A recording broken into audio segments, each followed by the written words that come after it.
Oh, yeah. We're starting. We're rolling. Oh, yeah. Yeah, We're yeah, rolling. yeah. Get down there, Nicole. We're talking about pink slime meats with Chloë Moretz. Welcome to the Sam Roberts Show, Chloe. Thank you. Glad to be here. I'm glad that there's somebody in Hollywood that doesn't mind eating a hot dog. I love hot dogs. You do? Yes. In fact, when I go to the Four Seasons and I stay there, I order the child's hot dog platter. You do? Yep. Now, where's the child menu cut off?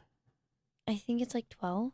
Oh, okay. Because I was don't ordering care, off the though. I was ordering off the child menu. I still order. I get like chicken fingers and PBJs. Chloe, it's all I eat. It's so much better. Like I than try like adult food. Have you gotten to the point where people are saying no, you don't qualify for this child's menu? They've done that before, but then I go, okay, well then I'm taking it home to my little brother. Right. Have a little brother. That's when you got to start using your star power. Do you know who I am? Exactly. Give me my PB&J. You have to allow me my macaroni and cheese.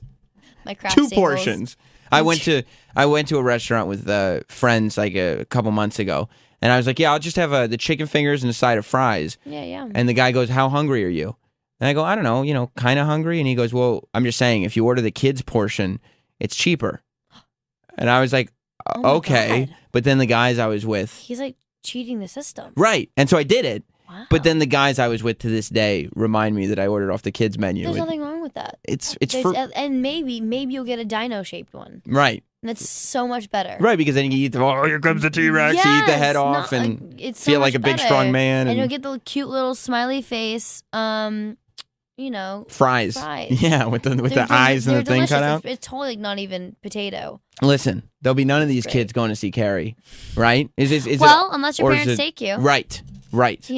Legally. Legally, of course. None None of that buying. Everything's legal. And you have to buy a ticket. You can't buy a ticket for another movie and sneak No, in. because you're supporting another movie's box office. It's just rude. Exactly. You It's know just the offensive. business. You might as just stay home. Right.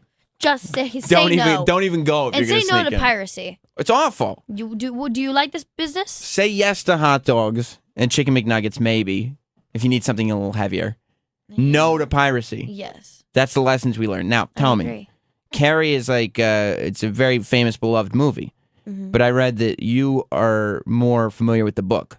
Yeah. Is that right? I've seen the original movie, but for me, the book was the ultimate source material. Yeah. Is the movie like when they kind of redid Charlie and the Chocolate Factory? Like it's more of a retelling of the book than it is a remake of the movie? Yeah, it's not a remake of the movie. It is completely just a retelling of the book. So Yeah. like in the trailers, when you're seeing scenes that might be familiar, it's not really spoiling. No, exactly. Because you have a book and a movie. Mm-hmm. So you're also, you everyone's seen it and read it. So it's kind of like, You know the story. you know the story. There's no reason, not to not, I mean, there's some, the stuff that we did put in that is new is not in the trailers. Right. And it's like, you also knew the story of Titanic, quite honestly. There you And go. plenty of people went to see that, And didn't plenty of they? people still go to see it. And I went to go see the 3D version. You did? Yes. Was it good? It was amazing. I've heard Jurassic Park was not that great. I always get weird when it's like, Jurassic Park wasn't great. Beauty and the Beast re-released in 3D was amazing. it was. No, it was amazing. I guess I always get weird about movies that weren't made for 3D. Being transferred into 3D. Yeah. Because what I like about It's sacrilegious. 3D movies is all the dumb camera tricks they do in the movie. It's fun. Like, especially like a horror movie where they'll start like, stabbing towards the camera. That's a little much, and then you see the knife go in the other direction. Right. And you're like, that's a wide shot. You can't throw a knife at a wide shot. Being in this business has ruined Thanks. the magic for you. Ready? Love Sorry it. about that. Love it. But it's ruined the magic. No, it has completely. Like, you're not at your age, like, you're 16, right? I am. You're not supposed to be sitting there going like, well, that's not the right, that's a wide shot. We just saw it in it. No, it does. It ruins it. And I also go, God, the bracelet was on her right hand. Why is it on her left hand? You're a continuity expert Oh now? my God. Continuity is like my biggest. So you're a terrible person to go see a movie with. I speak a lot, and You that's do. a big problem. You do. I'll end up having one, shut up! And I'm like, I was actually watching, I actually went to go see Kick-Ass with my family, You did. and a woman turned around and looked at me and said, can you please be quiet?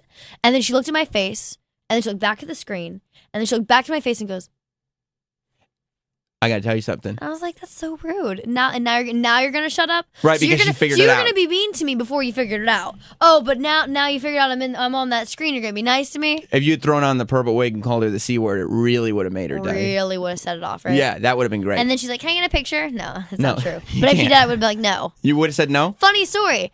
So I can talk through this whole entire movie now, right? Right. 'Cause You know who I am. Now we're all good, and you'll let me eat off the kids' menu too, I'll bet. Is it weird being perks of being a celebrity? Is it weird becoming like super famous, like becoming or the it lack girl? thereof. You're very famous. I'm not very famous. You don't think so? I don't think so. I heard there was a lot. Trust me, I've gone to a place in middle of nowhere America that have no idea. So it's just like New York and LA where you're super famous. I'm just bicoastal. But stuff like that happens. Like if I went to Kick Ass and was talking through the whole thing, like the woman's not going to double take me and be like, "Oh, Sam, it's okay, it's you." You know what I mean? Is it weird adjusting to the fact that there's all these like perks and people treating you like you're... It's kind of depressing. Because it depressing. shows you how sad it is. Like, there's a really funny video that's going around Facebook right now, and it's this billionaire, right? And he picks up this girl, and he goes, "Hey, you know, what's going on? Would you like to go to dinner?" And she's like, "Oh, no, I don't go to dinner with people." And he goes, "Oh, who do you go to dinner with?" Myself. And then he goes, "All right, well," he walks over to his Lamborghini, and he unlocks the door, and she goes, "Wait, is that your car?" And he's like, "Yeah." And she's like, "Well, you know, there's this place down the road that we could go." And he's like, "Uh-huh." No, now. he drives off. Yeah. It's just so sad because it shows you like how pitiful some humans are. Right. And so susceptible to like, you know, the lights. Like there are a couple, if you hadn't gotten a couple of the jobs that you had gotten, all these people would view you as just another person, but now you get treated like... It's kind of depressing, though, because like I stepped out to get a hot dog, right? Back to the hot dogs. I know.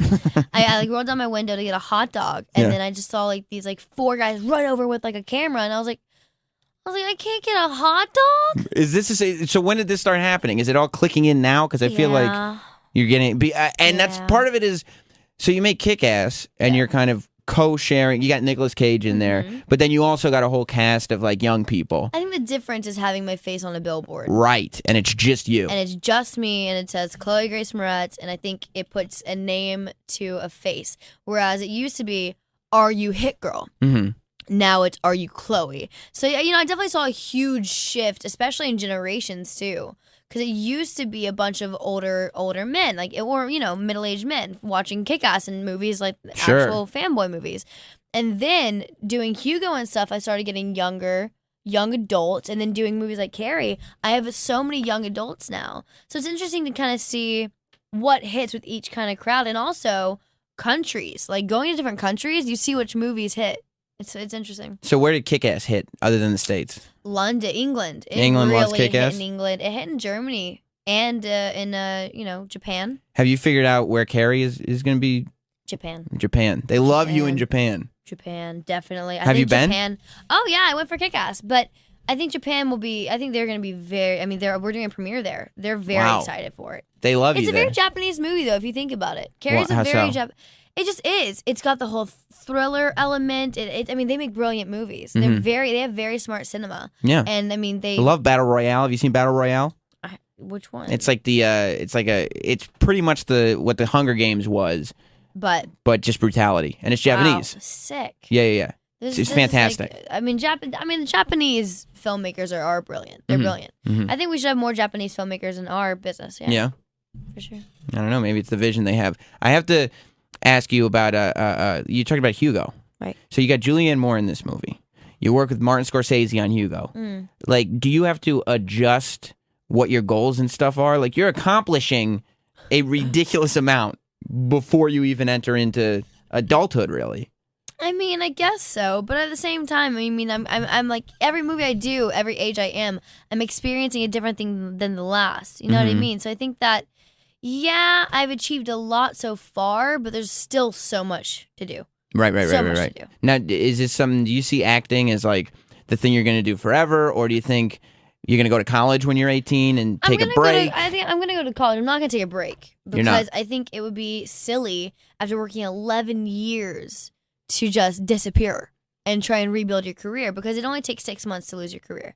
6 months and you're gone. It's true. It's so true. 6 months and you're gone. So why would I want to, if I'm having fun and I still love it by the time I'm 18 years old, why not? You know, why not do what I love? Because not a lot of people get that chance. You seem much more aware and business savvy than most young people are.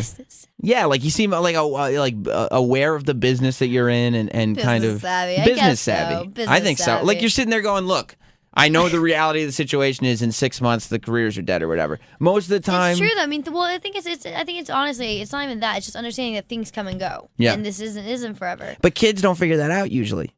Young people, you know, that when you're young, if a good thing is happening, when I was young and anything good was happening, I'd be like, this is forever now, and then go into a horrible depression when it's over. Yeah, and then you're like crying to yourself. Yeah. Alone. When did you figure out that there's something good and then it ends and then you try to do the next good thing? I think it's through having 4 older brothers, because I've seen a lot of stuff start and end. I mean, relationships and businesses, and you're just going like, I think I learned more watching their lives unfold than anything, and I know what not to do and what to do. Is there any weirdness when you started being a for real movie star? Is there any jealousy or anything like that with the siblings?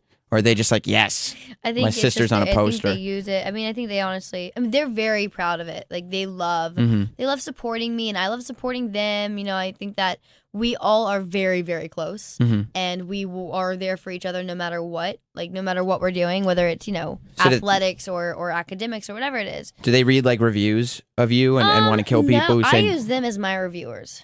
You do, because you could trust their opinions. Well, they give me honest opinions, and each one is like a different demographic. I have 2 like gay brothers and 2 straight brothers. One of my straight brothers is kind of like metro, and the other one is like very, very straight. Right. And I have one very flamboyant gay brother and one that's a bit more of like a conservative gay brother. So I kind of have like and also all the age ranges. Like I have every age range of That's brother. fantastic. So Plus, I have every demographic. And it's probably easier to take something coming from them than some idiot who you don't know who they are on Twitter. My entire life. And he thinks he knows sucks. more. Yeah. This movie sucks. And you're like, okay, you probably didn't even watch it, did you? Was there any point that you get insulted when you get offered the role of Carrie because you realize this is supposed to be an awkward girl with no friends? And you're like, well, I thought... How dare you try and give me a brilliant role? Right. That's so rude of you. And then because I've heard there's criticism that you're too pretty to be Carrie. This is all smoke and mirrors, really. What is? This face. The facade that I'm looking at? The facade you're looking at is a facade. It is? Yes, this is smoke and mirrors. Wait till you see me without my glam squad. Yeah. But I look like a heathen. Is that do you still get annoyed at that criticism, or are you like, okay, you're calling me pretty? Well, I think it's very superficial. I think that I know a lot of beautiful girls that are not the most wanted people, and usually it's the people that you least expect to be the worst, and they're the worst. Yeah, you know what I mean? Like they're the worst, and they're the girls who follow the guy into the Lamborghini. Exactly. There you go. You know what I mean? So I think it's quite superficial to even judge an actor like that, because you look at Julianne Moore, she's a beautiful woman. Absolutely. You never think that she could be Margaret. Right. You look at Charlize Theron, one of the most beautiful women ever. I mean, look at Monster. You know what I mean? I mean, there's countless instances that I could name of beautiful women portraying characters that are less fortunate. Were you ready for everybody to jump down your throat for Kick-Ass for using foul language? It's so typical. Or were you just like, whatever, it's a movie. It's so boring. Yeah. Like, it's like the most boring thing is how people got so offended. It was ridiculous. Man, it's just a word. Yeah. Yeah. Like, okay, it's uneducated, whatever. You could have a better, bigger vocabulary. But it's not. But let's be honest here. Yeah. Those people that are criticizing it the most are at home cursing up a storm. Right. And they're like repenting. Your family was supportive of it from the get-go. My family isn't the cleanest mouth people. So they're like, not gonna lie. They're understanding then. They're, yeah. How was Comic-Con? Fun. Any creeps? Or everybody was cool? No, everyone was pretty chill. I met a couple people that I knew them from Twitter, and I was like, ooh. But that's the thing. I mean, whoa. What do you mean, whoa? Like they tweet a lot. Yeah. And I didn't know that's what they were like. I didn't know their age or anything, so it was kind of like shocking to put a face to the. It's a little shocking to the sometimes. Avatar. Yeah, it is a little shocking. My favorite fans are like young girls and like. Well, they're the least threatening, probably. Yeah, well, it's fun to see people my age enjoy my stuff too. It's like kind of sweet. And there is something too. Like, I understand why people do it, but when you know in your head that people are paying like $100 to take a photo with you, part of that is like, oh, I'm so flattered.